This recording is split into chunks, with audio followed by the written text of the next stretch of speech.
Hello students, this is Komal Walia. So today I am going to start with chapter kinematics. Today we will start with chapter kinematics. As you know that this is the most highlighted chapter. This is the most highlighted chapter and you can expect at least 2 to 3 questions in your NEET exams. So before starting this chapter, I am going to tell you what is the meaning of kinematics. Kinematics का mean क्या है? So kinematic is made up of two words. First is kaina, second is matics. So kaina mean any object in motion or something at motion, and matics mean calculation. So we can say that कोई भी चीज जो motion में है उस motion के वक्त जो कैलकुलेशन लग रही है उसको हम बोलते हैं काइनेमेटिक्स. अब मोशन कितने टाइप्स के हैं? Motion are of 3 types. कौन कौन से? 1 डायमेंशनल, 2 डायमेंशनल, 3 डायमेंशनल, जो कि आपने पहले अपनी प्रीवियस क्लासेस में पढ़े ही होंगे, थोड़ा बहुत तो पढ़ा होगा. 1 डायमेंशनल, 2 डायमेंशनल का मीन तो पता होगा आपको. तो फर्स्ट हमारा क्या है? 1 डायमेंशनल. तो 1 डायमेंशनल का क्या मतलब है? 1 डायमेंशनल का मतलब है कोई भी रेक्टिलिनियर मोशन हो रहा है या लीनियर मोशन हो रहा है या मोशन इन अ 1 डायरेक्शन. ठीक है, कोई भी मोशन जो सिर्फ एक डायरेक्शन में हो रहा है उसको हम बोल देते हैं 1D या 1 डायमेंशनल मोशन. और उसके बाद आता है हमारे पास 2D मोशन. 2D मोशन कौन सा होता है? प्रोजेक्टाइल मोशन, जो 2 डायरेक्शन में हो. कोई ऐसा मोशन जो 2 डायरेक्शन में है, projectile and circular motion. Projectile motion क्या हो गया? जैसे हमने कोई बॉल एक पॉइंट से फेंक रहे हैं हम, ठीक है, तो वो क्या है? वो 2 डायमेंशनल में लाई करेगी. तो वो चीज भी हम पढ़ेंगे, अभी नहीं पढ़ेंगे. हाँ, अपने नेक्स्ट जैसे जैसे हमारे टॉपिक कवर होते जाएंगे उस हिसाब से चैप्टर वाइज हम उसको पढ़ते जाएंगे. उसके बाद हमारा आता है 3 डायमेंशनल मोशन. 3 डायमेंशनल मोशन क्या होता है? केमिस्ट्री में जैसा कि आपने पढ़ा है, जब भी कोई गैस मॉलिक्यूल्स होते हैं तो वो क्या करते हैं? रैंडमली मूव करते हैं एक्स वाई जेड डायरेक्शन में. ठीक है, तो वो हम पढ़ेंगे 3 डायमेंशनल मोशन जिसकी डायरेक्शन तीनों दिशाओं में हो. ठीक है, फर्स्ट, सेकंड, थर्ड डायमेंशन आपको समझ लग गए. बट आज हम बात किस चीज के करेंगे? आज हम बात करेंगे सिर्फ 1 डायमेंशन की. ठीक है, सिर्फ 1 डायमेंशनल मोशन की, और मोशन इन अ 1 डायरेक्शन और motion in a linear direction और लीनियर मोशन.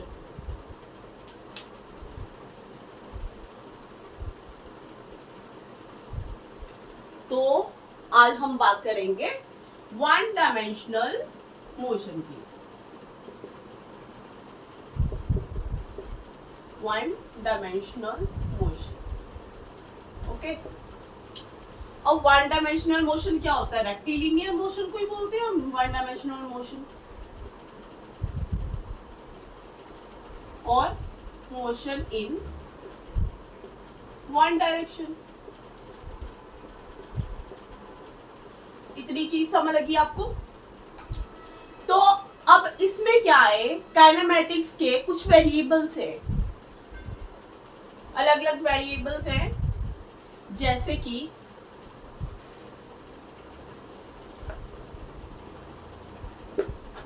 कि काइनेमेटिक्स के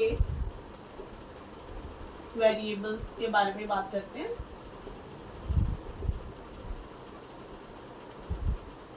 वो कौन कौन से हो गए?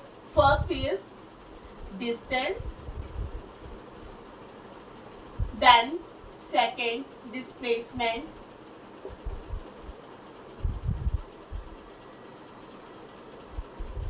उसके बाद हमारे पास क्या आता है, speed, then velocity, then jerk. ठीक है, जर्क वैसे है नहीं है सिलेबस में, लेकिन हाँ हम फिर भी इसकी थोड़ी सी बात करेंगे ताकि आपको समझ लग जाए कि जर्क भी एक चीज है। एंड एक्सेलरेशन की भी बात करेंगे। ठीक है, तो ये सारे टॉपिक्स पे हम बात करेंगे। ओके, बट अब ये जितने भी वेरिएबल्स हैं तो इसकी सभी की डेफिनेशन हम डेफिनेशन की बात करेंगे, फिर उसकी टाइप्स की, देन इसके जितने भी ग्राफ्स हैं उसकी बात करेंगे। ठीक है, तो चलिए स्टार्ट करते हैं अभी इस चैप्टर को। तो first concept we have is distance and displacement. So what is distance and what is displacement? अब डिस्टेंस और डिस्प्लेसमेंट है क्या? जैसे कि आपने अपनी प्रीवियस क्लासेस में पढ़ा हुआ है कि जो डिस्टेंस होता है that is scalar quantity and displacement is vector quantity. So question arises why scalar and why vector? अब हमारे पास क्या है, डिस्टेंस एंड डिस्प्लेसमेंट।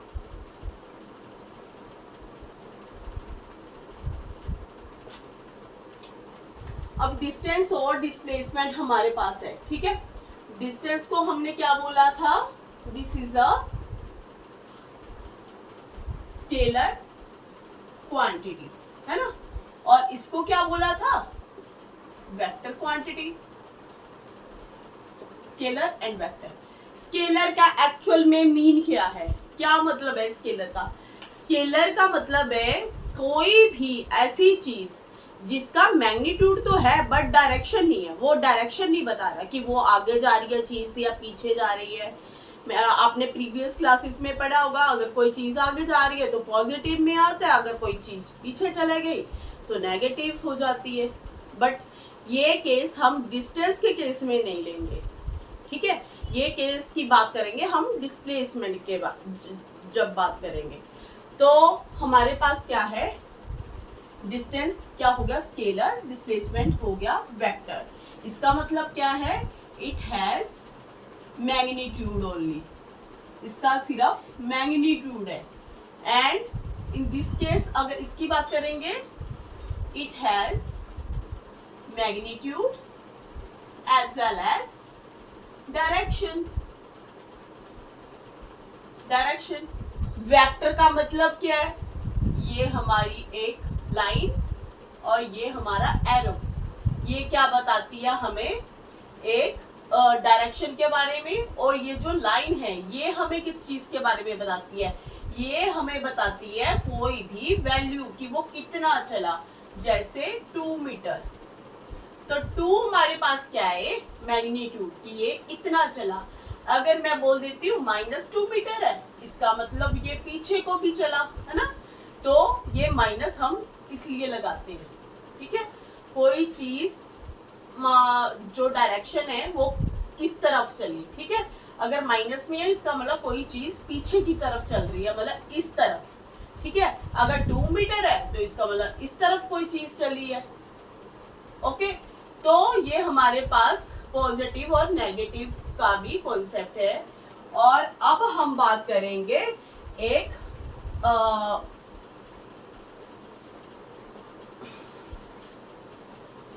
अभी बात करेंगे डिस्टेंस और डिस्प्लेसमेंट की। तो इसकी एक एग्जांपल लेते हैं, पर एग्जांपल से पहले अभी हम इसके रिलेशन के बारे में पूछेंगे कि डिस्टेंस और डिस्प्लेसमेंट का रिलेशन क्या है। ठीक है, तो सबसे पहले हमारे पास एक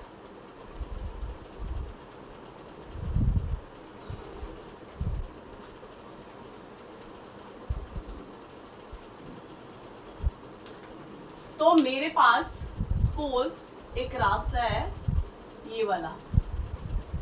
ओके, तो ये रास्ता मैं शुरू करती हूँ पॉइंट ए से, ठीक है। तो पॉइंट ए से कोई भी चीज स्टार्ट होती है, या कोई इंसान या कोई बच्चा पॉइंट ए से चलना स्टार्ट करता है और पहुंचता है पॉइंट बी पे, यहाँ पे, ठीक है। अब एक बच्चा चला पॉइंट ए से पॉइंट बी पे, उसको जाना है शादी के एक वेन्यू पे, ठीक है। तो शादी के वेन्यू पे पॉइंट बी पे तो वो पहुंच जाता है, बट उसकी मदर है वो रह जाती है। तो वो क्या करता है, तो उसके बाद क्या होता है, तो उसकी मदर पॉइंट ए पे आती है, बट जितने में वो पॉइंट ए पे आती हैं उतने में ये सारा रास्ता ब्लॉक होता है, तो उनके पास कोई ऑप्शन नहीं होता। तो वो क्या करती हैं, एक दूसरा रास्ता अपनाती हैं, ये वाला, ठीक है। और फिर वो भी पहुंच जाती है पॉइंट बी पे, ठीक है।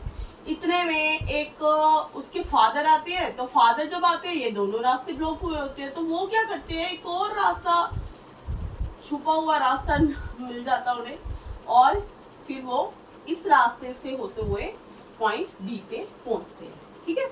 अब आप मेरे को ये बताओ इसमें डिस्टेंस कौन सा है। अब बेटा डिस्टेंस इसमें तीनों ही है, ये 1 1 2 3, ये तीनों डिस्टेंस ही है।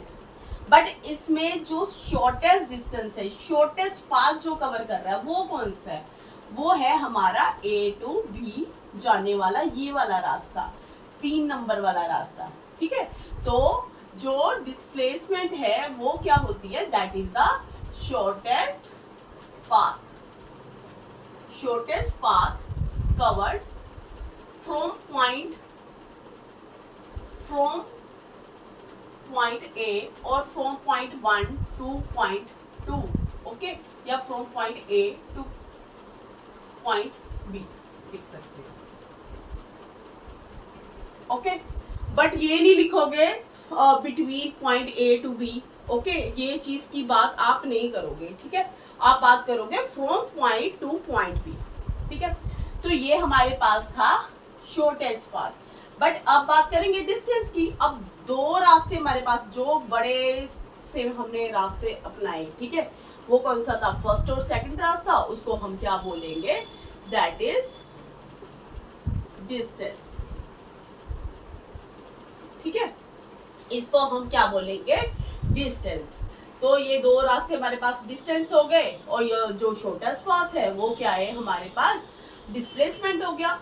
तो अब हम बात करेंगे डिस्टेंस और डिस्प्लेसमेंट के रिलेशन की। इन दोनों के बीच में रिलेशन क्या है एक्चुअल में।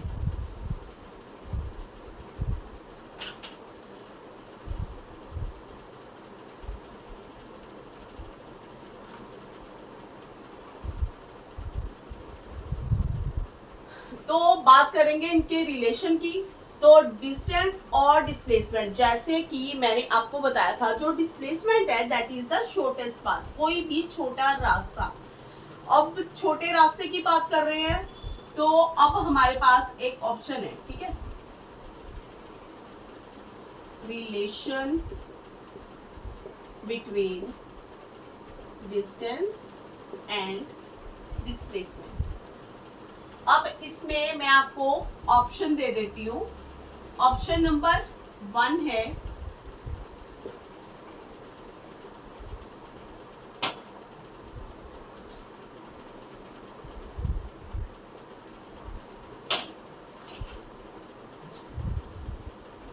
अभी ऑप्शन नंबर 1 है हमारे पास कि जो डिस्टेंस है that is greater than displacement, उसके बाद distance is lesser than displacement, और distance is equals to displacement, second, third, और फोर्थ ऑप्शन है हमारे पास डिस्टेंस इज ग्रेटर और इक्वल टू डिस्प्लेसमेंट, ओके। अब इन चारों में से मेरे को ऑप्शन बताओ कि कौन सा ऑप्शन राइट ऑप्शन है। तो इसमें ऑप्शन हमारा 4 जो है that is a right option. अब वो आप पूछोगे वो कैसे, जैसे कि मैंने आपको बताया, जो डिस्प्लेसमेंट है वो क्या है, हमारा शॉर्टेस्ट पाथ है, कोई भी छोटा रास्ता, ठीक है, उसको हम क्या बोलते हैं, डिस्प्लेसमेंट। तो जो डिस्टेंस है वो हमेशा डिस्प्लेसमेंट के या तो इक्वल होगा या उसके उससे ज्यादा होगा, ठीक है। तो ये चीज आपको याद रखनी है, ठीक है। कभी भी डिस्प्लेसमेंट डिस्टेंस से ज्यादा नहीं हो सकती, क्योंकि जो डिस्प्लेसमेंट है that is the shortest path. तो अभी चलिए एक एग्जांपल ले लेते हैं।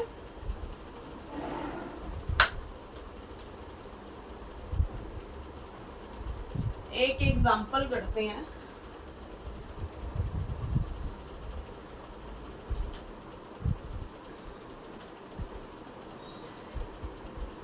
तो एग्जांपल में मैं कुछ भी अभी चलो ले लेते हैं एक एग्जांपल। सपोज मेरे पास ये है पॉइंट ए, ठीक है, ये हमारे पास पॉइंट ए है, ठीक है। यहां से मैंने एक पाथ कवर किया, इसको अच्छे से ड्रॉ करते हैं क्योंकि सेमी सर्कल हमने बनाना है।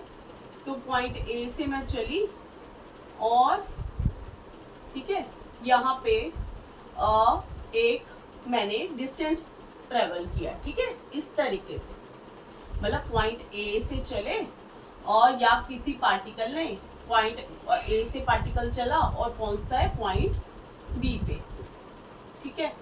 और उसके अलावा एक और पार्टिकल आ जाता है, वो पॉइंट ए से इस रास्ते से ट्रेवल करता है, okay.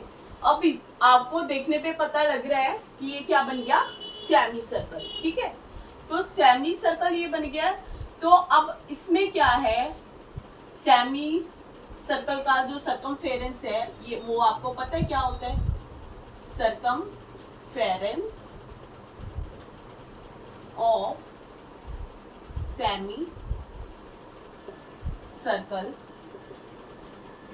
Is equals to pi r. अगर हमारे पास पूरा सर्कल होता तो लिख देते 2 पाई आर, ठीक है। सेमी सर्कल इतना डिस्टेंस ट्रेवल किया है, सो लिखेंगे पाई आर। और अब हमारे पास क्या है, अगर दूसरा पार्टिकल है वो पॉइंट ए से पॉइंट बी तक चला है, ठीक है। तो अब इसने कितना डिस्टेंस ट्रेवल किया आपको पता है, जो इसका रेडियस था वो क्या था, दैट इज आर। अगर डबल डिस्टेंस इतना डिस्टेंस ट्रेवल कर रहा है तो क्या हो जाएगा, दैट विल बी 2r। तो हमारे पास जो डिस्प्लेसमेंट है दैट इज 2r। अगर अब इन्होंने पूछा है कि what will be the ratio between distance and displacement. अब डिस्टेंस और डिस्प्लेसमेंट के बीच का रेशियो क्या होगा, डिस्टेंस एंड डिस्प्लेसमेंट,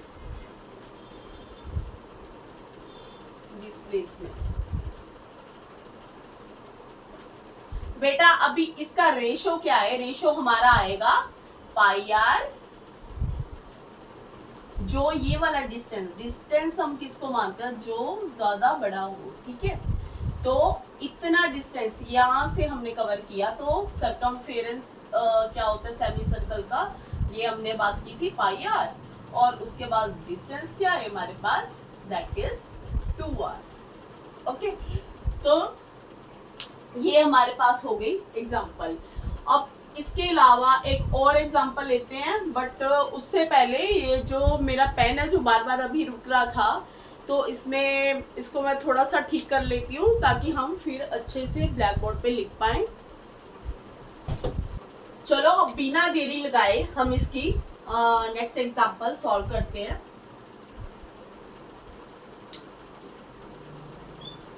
सपोज हमारे पास कोई भी एक क्यूब है, ठीक है, ये मैंने एक क्यूब बना लिया। तो अब इस क्यूब पे देखो पॉइंट ए पे कोई एक मक्खी बैठी है, ठीक है। तो वो मक्खी इस रास्ते से होके गुजरती है, पहले इस तरीके से, फिर इधर को जाती है और फिर जाके इधर को, और यहाँ पॉइंट बी पे फिर से बैठ जाती है, ठीक है। तो वेक्टर आपने पढ़ा होगा, है ना। तो अब इसमें क्या है, अगर हम बात करें डिस्प्लेसमेंट की, मतलब ये पॉइंट ए से लेके पॉइंट बी तक, ठीक है। अब हमने इस डिस्प्लेसमेंट को फाइंड आउट करना है कि इसकी जो डिस्प्लेसमेंट है वो कितनी होगी, ठीक है। पॉइंट ए से लेके पॉइंट बी तक डिस्प्लेसमेंट है वो कितनी होगी हमारे पास। तो इसके लिए इसका आंसर अभी क्या आएगा ये आप पहले मेरे को बताइए। कि जैसे कि आपको पता है कि कोई भी क्यूब की एक साइड, नीचे वाली जो एक साइड है, दूसरे ऊपर की जो दूसरी ऑपोजिट साइड है उसको अगर मीट करे, उसको अगर मिले, तो उसको हम क्या बोलते हैं, उसको हम बोलते हैं पॉलीडायगोनल या पॉलीडायगोनल, ठीक है। तो इसको हम क्या बोलेंगे, पॉलीडायगोनल, ठीक है। तो अब हम बात किस चीज की कर रहे थे, हम बात कर रहे थे कि कोई भी मक्खी यहां से चली, ठीक है। अब उसने क्या किया, इस तरह ये वाली डायरेक्शन में, मतलब एक्स डायरेक्शन में कितना डिस्टेंस ट्रेवल किया ए, और उसके बाद वो इस तरफ जाती है वाई डायरेक्शन की तरफ, तो उसमें कितना डिस्टेंस कवर किया उसने ए, और इसी के साथ पीछे की तरफ z डायरेक्शन में जाती है तो कितना डिस्टेंस कवर किया इसने a। तो हमारे पास क्या क्या डिस्टेंस आ गया, x डायरेक्शन में a, y में a, और उसके बाद फिर z डायरेक्शन में पीछे की डायरेक्शन में a, ठीक है। तो आपको पता है जैसे कि वेक्टर्स आपने पढ़े होंगे, तो अब इसके जो पॉइंट a पे मैं कोऑर्डिनेट्स लेती हूँ 0, 0, 2, ठीक है। और पॉइंट बी पे मैंने आपको क्या बोला था कि इस तरफ से रास्ता गुजर रहा है, मतलब x, y एंड z, ठीक है। तो यहाँ पे कोऑर्डिनेट्स क्या बन जाएंगे, आपने पढ़ा होगा a i cap, b j cap and c k cap. तो अगर वेक्टर की बात करें तो हमारे पास डिस्टेंस क्या कवर हुआ था, ए एंड ए, तो हम ऐसे लिख सकते हैं A I cap, A J cap and minus A cap, A K cap. Y minus minus क्यों लगा रहे हैं, क्योंकि z जो है वो हमारा पीछे की डायरेक्शन की तरफ है, तो इसलिए we are using minus, okay. तो इसको अगर इसका वेक्टर लिखे, A B vector is equals to a I cap, a j cap and minus a k cap, ओके। अगर मैंने इसका मैग्नीट्यूड निकालना हो तो क्या लिखेंगे, दैट इज a का स्क्वायर प्लस a का स्क्वायर और माइनस क्या बन जाएगा प्लस, जब स्क्वायरिंग करेंगे तो a square and a square that is equals to 3a square, okay. तो अगर मैं इसका अंडर रूट कर दूं तो हमारे पास आंसर क्या आएगा, under root 3a, so that will be the displacement, ठीक है। तो ये हमारे पास एक शॉर्टेस्ट पाथ आ गया। तो अब इसी के साथ एक और एग्जांपल लेंगे हम, एक और एग्जांपल ले लेते हैं।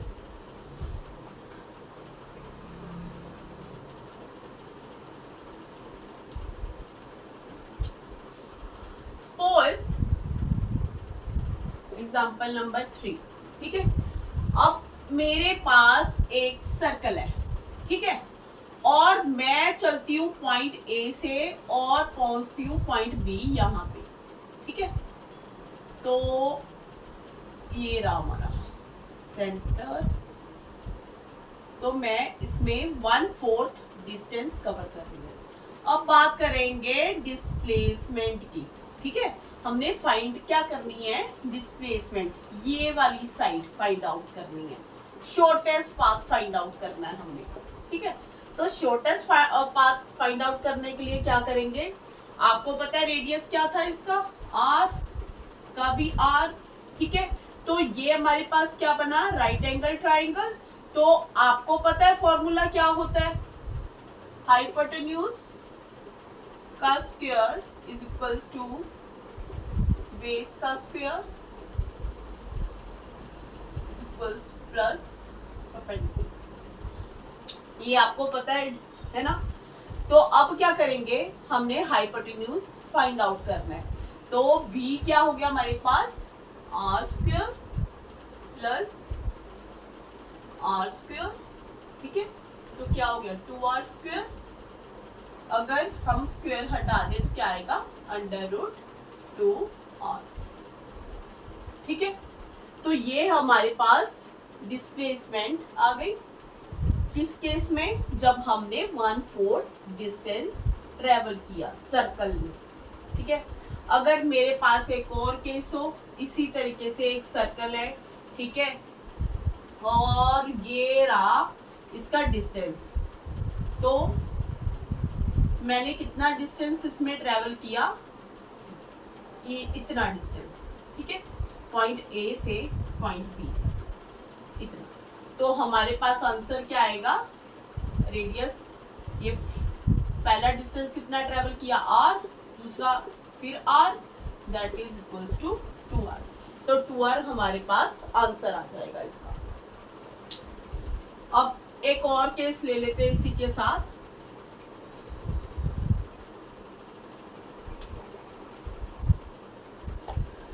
इसी के साथ एक और केस लेते हैं हम।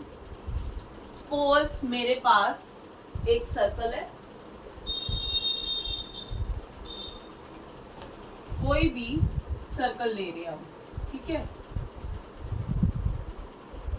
चलो जी, ये सर्कल लिया मैंने, फिर मैंने पॉइंट ए से स्टार्ट किया, करते करते करते हम इधर पहुंच गए पॉइंट बी पे, ठीक है।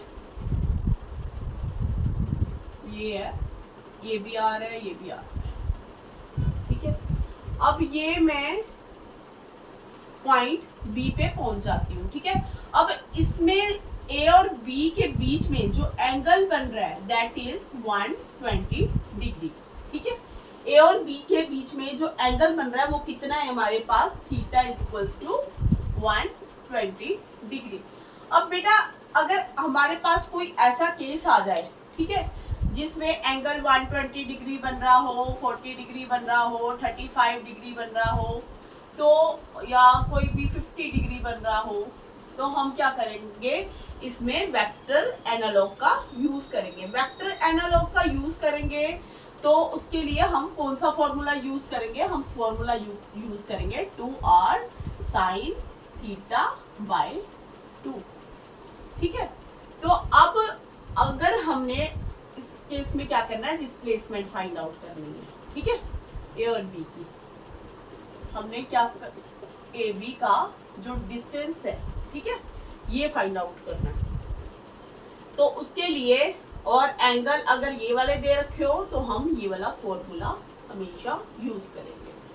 तो अब हमारे पास क्या है, डिस्प्लेसमेंट कैसे फाइंड आउट करेंगे, 2r sin theta, sin theta क्या है हमारे पास, दैट इज 120 डिग्री, और कितना रह गया 60 डिग्री, 2r sin 60 डिग्री, ठीक है। और sin 60 डिग्री क्या होता है पता है आपको, अंडर रूट 3/2, है ना। तो 2 और 2 विल गेट कैंसल आउट, तो हमारे पास आंसर क्या रहेगा, under root 3r। So this will be the displacement. Displacement हमारी क्या आ गई, under root 3r, this will be the displacement. तो इसी तरीके से अगर हम बात करें 2r sin थीटा बाय 2 की, अगर हमने इसको प्रूफ करना हो तो किस तरीके से प्रूफ करेंगे, तो चलिए इसको भी करना स्टार्ट करते हैं।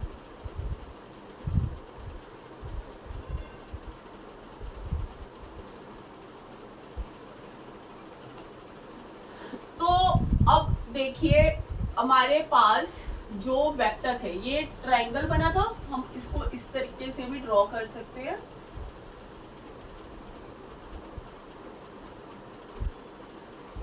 ये हमारे पास ट्रायंगल बन गया, ठीक है।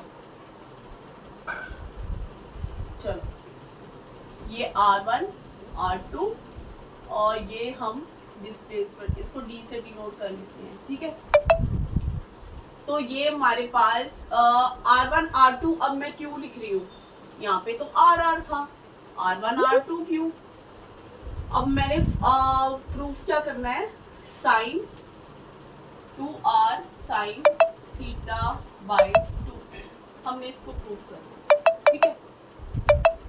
तो अब इस केस में क्या है, जो R1 R2 है हमारे पास, ये दोनों क्या है, इसका मैग्नीट्यूड तो सेम है, मैग्नीट्यूड क्या है सेम, बट जो डायरेक्शन है दैट आर डिफरेंट, जो डायरेक्शन है दैट इज डिफरेंट, ठीक है। दोनों की डायरेक्शंस जो है डिफरेंट है। तो अब बात करेंगे हम, सबसे पहले तो रिजल्टेंट निकाल लेंगे। रिजल्टेंट के वक्त हम क्या करेंगे, ये हमारे पास फर्स्ट वेक्टर है R1, उसके बाद ये वाला वेक्टर लेंगे यहाँ का हेड और सेकंड वेक्टर की टेल, तो क्या करेंगे प्लस D। और अब रिजल्टेंट फाइंड आउट करना है। रिजल्टेंट किस तरीके से फाइंड आउट करेंगे, ये इसकी टेल फर्स्ट वेक्टर की टेल से मिलेगी और जो इसका हेड है वो सेकंड वेक्टर के हेड से मिलेगा, सो दैट इज R2, ठीक है। अगर दोनों के बीच में डिफरेंस निकालना है तो इस तरीके से लिख सकते हैं। तो ये हमारा डिफरेंस आ गया दोनों के बीच का, R2 माइनस R1, ठीक है। तो अब बात हम कर लेते हैं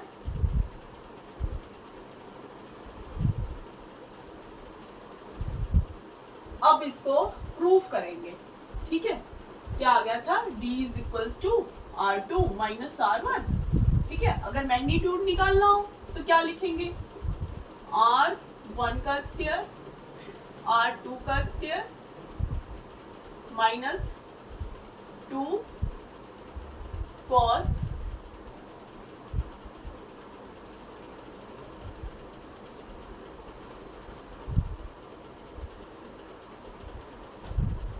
minus 2R1 R2 cos theta, ठीक है।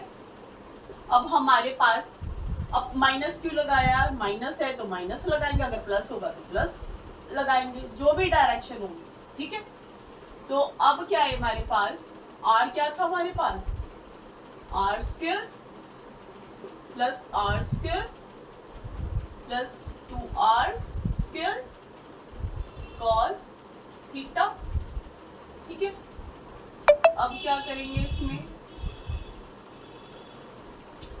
2R स्क्वायर आ गए, this is also 2R square cos theta. 2R square को हम क्या करेंगे, बाहर निकाल लेते हैं, ठीक है। 2R स्क्वायर, उसके बाद 1 minus cos theta. 1 minus cos theta की वैल्यू तो पता ही है आपको, 1 माइनस cos थीटा किसके इक्वल होता है, 2 साइन स्क्वायर थीटा बाय 2, ठीक है। तो अब इसमें इसकी वैल्यू पुट कर लेते हैं हम, तो क्या आएगा हमारे पास, 2R स्क्वायर, उसके बाद 2 साइन स्क्वायर थीटा बाय 2, ठीक है। अगर मैं इसकी स्क्वेयरिंग को खत्म कर दूं, ठीक है, अंडर रूट खत्म करते हैं, तो क्या आएगा हमारे पास, 2R साइन थीटा बाय 2, ठीक है। तो इस तरीके से हम इसको प्रूफ करेंगे, ओके। तो अब इसी तरीके से आपने जितने भी क्वेश्चन होंगे, थोड़ा पैटर्न अलग हो सकता है, हाँ, लेकिन जो वैल्यूज है वो थोड़ी अलग हो सकती है, लेकिन हाँ इसी तरीके से ही हमने सारे जितने भी न्यूमेरिकल्स है उसको सॉल्व करना है। मोस्टली यही फॉर्मूलाज का ही यूज होगा। तो अब बात करेंगे हम average velocity and average speed की, ठीक है। एवरेज वेलोसिटी और एवरेज स्पीड की बात करते हैं। तो सबसे पहले तो बात करेंगे स्पीड की। What is speed and what is velocity. अब स्पीड और वेलोसिटी क्या है भाई? स्पीड क्या है?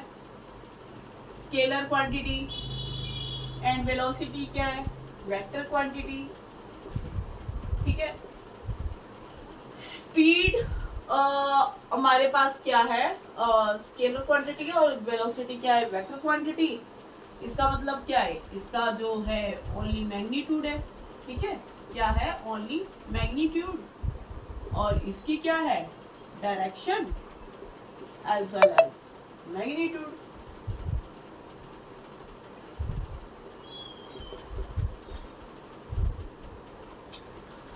लगी बात समझ?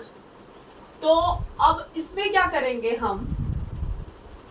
इसमें सबसे पहले तो बात करेंगे स्पीड की। ठीक है, स्पीड मैंने क्या बताया था? Speed is equals to distance upon time, जो कि आपने अपनी प्रीवियस क्लासेस में पढ़ा हुआ है। जो स्पीड है that is equals to D by T. और वेलोसिटी की बात करें, वेलोसिटी किसकी इक्वल होती है भाई? Velocity is equals to displacement by time. देखो वेलोसिटी में आ गई डिस्प्लेसमेंट, तो डिस्प्लेसमेंट को देख के पता लगेगा भाई ये तो वेक्टर क्वांटिटी है और it has direction as well as magnitude. अब बात होगी इसमें भाई डिस्टेंस की। डिस्टेंस तो पता ही आपको स्केलर क्वांटिटी है। ठीक है, इट हैज ओनली मैग्नीट्यूड। तो अब बात करेंगे इसके टाइप्स की। तो स्पीड की जो टाइप है वो कौन कौन सी है? जो स्पीड की टाइप्स है वो कौन कौन सी है, और वेलोसिटी की जो टाइप्स है वो कौन कौन सी है? अब बच्चे स्पीड की जो टाइप है, फर्स्ट हमारे पास हम बात करेंगे इंस्टेंटेनियस स्पीड की, देन एवरेज स्पीड की, ये बात करेंगे हम स्पीड की। और उसके बाद आती है हमारे पास वेलोसिटी। वेलोसिटी की बात करें तो फर्स्ट इज इंस्टेंटेनियस वेलोसिटी, और उसके बाद हमारे पास आती है एवरेज वेलोसिटी। ठीक है, बेसिक तो आपने पढ़ा होगा प्रीवियस क्लासेस में, है ना? स्पीड और वेलोसिटी क्या होता है? क्या स्पीड और वेलोसिटी सेम होती है? क्या स्पीड और वेलोसिटी जो है दैट इज ग्रेटर और लेसर? ठीक है, अब ये आप मेरे को बताना, जो स्पीड है क्या स्पीड वेलोसिटी के इक्वल होती है? अब मैंने आपको पहले भी बात की थी डिस्टेंस और डिस्प्लेसमेंट की। उसमें क्या था? जो हमारा डिस्टेंस है वो क्या होता है? That is greater and equal to displacement. Same इस केस में भी क्या होगा? जो स्पीड है दैट विल बी ग्रेटर और इक्वल्स टू डिस्प्लेसमेंट। ठीक है, तो सेम प्रीवियस केस के जैसे ही इसमें है। ओके, अब बात करेंगे हम इंस्टेंटेनियस स्पीड की। What is instantaneous speed? Instantaneous speed क्या होती है और एवरेज स्पीड क्या होती है? पहली बात तो इंस्टेंटेनियस स्पीड को हम डिनोट कराते हैं डी स्मॉल एस से। ठीक है, और इसके टाइम को किससे डिनोट कराते हैं? डी टी से। मतलब बहुत छोटे पीरियड के लिए हम ये यूज करते हैं। उसके बाद डेल्टा एस डेल्टा टी, इसके बारे में मैं बताती हूँ अभी आपको। ठीक है, तो पहले बात करेंगे हम इंस्टेंटेनियस स्पीड की। बेटा जैसे सपोज आपने कोई वीडियो देखी, ठीक है, आपको वीडियो तो बहुत अच्छी लगी, लेकिन कुछ ऐसा इंटरवल होता है, कुछ ऐसा टाइम होता है, एक पर्टिकुलर टाइम पे आपको वो सीन याद रह जाता है, वो चीज़ बड़ी अच्छी लगती है, वो सीन बड़ा अच्छा लगता है ना? तो एक पर्टिकुलर टाइम पे इंस्टेंटली उसी वक्त है ना। तो वो चीज आपको कौन सी अच्छी लगी, वो शॉर्ट टाइम के लिए, वो शॉर्ट इंटरवल के लिए, ठीक है, शॉर्ट टर्म के लिए वो चीज आपको अच्छी लगी, वो वीडियो का वो सीन आपको अच्छा लगा, ठीक है। तो उसके लिए जब कोई भी शॉर्ट इंटरवल की बात करते हैं हम, तो हम क्या यूज करते हैं, हमेशा DT, ठीक है। शॉर्ट इंटरवल के लिए हम लगाते हैं स्मॉल DT, ठीक है। अगर बात करें हम पूरी मूवी की, पूरी मूवी देख लिया जी हमने, ठीक है, इंस्टेंट की बात नहीं करेंगे, पूरी मूवी की, तो या पूरे डिस्टेंस की बात कर लें कि हाँ हमने पहले 2 मीटर किया, फिर 3 मीटर किया, फिर 6 मीटर किया, लेकिन टोटल कितना किया, 2 मीटर, 6 मीटर एंड जितना भी टोटल हमने डिस्टेंस ट्रेवल किया, ठीक है, उसको, और वो कितने टाइम में ट्रेवल किया। सपोज मेरे पास कोई भी लाइन अभी मैं ले रही हूँ, ठीक है, यहाँ पे मैंने 2 मीटर डिस्टेंस ट्रेवल किया, फिर 2 मीटर कर लिया, फिर 2 मीटर, ठीक है, ये 3 मीटर, ठीक है। तो कितने कितने सेकंड में, ये 2 सेकंड में, ये 2 सेकंड में, फिर ये 2 सेकंड में कर लिया मैंने, ठीक है। अब 2 मीटर, 2 मीटर और 3 मीटर, है ना, ये कितना, इसको इकट्ठे को, इसका इकट्ठे का टोटल करना, ठीक है, 3 4 5 6 7 मीटर हो गए, ठीक है। तो ये इसका एवरेज हमने निकाली, मतलब कि टोटल कितना डिस्टेंस ये ट्रेवल कर रहा है, ठीक है, that is 7 metre.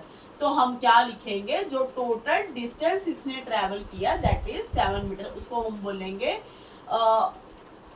Delta S। और उसके बाद डेल्टा T हम किसको ले रहे हैं, डेल्टा का मतलब है टोटल, ठीक है, और D का मतलब है कोई भी शॉर्ट टर्म के लिए या शॉर्ट टाइम के लिए, ठीक है, उसी वक्त होना। तो डेल्टा T हम लेते हैं, तो उसको हम कैसे लिखेंगे, 2 2 और ये 6, ठीक है, 6 सेकंड। तो ये हमारे पास आ गई हमारी एवरेज स्पीड, ठीक है। एवरेज स्पीड का फॉर्मूला क्या होता है, delta S by delta T, delta small s use करेंगे, ठीक है। और उसमें वेलोसिटी में डिस्प्लेसमेंट को हम किससे रिप्रेजेंट कराएंगे, delta capital S by delta T। और उसी के साथ इसमें क्या करेंगे हम, D कैपिटल S बाय, ठीक है। तो ये चीज आपको समझ लगी, तो इसकी एक है ना एग्जांपल कर लेते हैं ताकि आपको अच्छे से समझ लग जाए।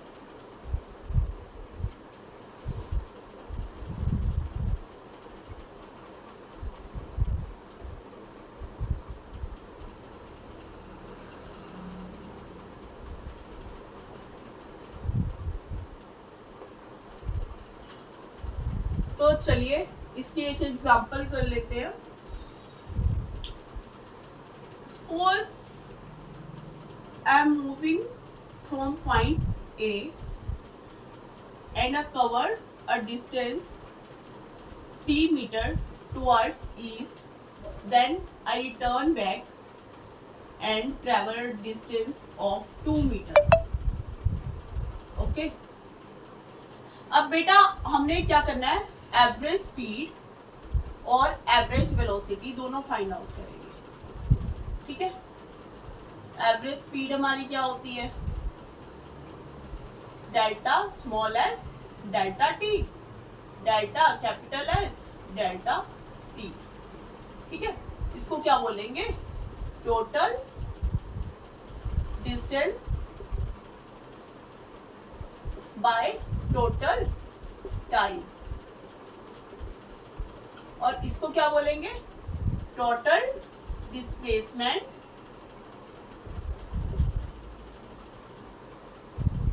By total time.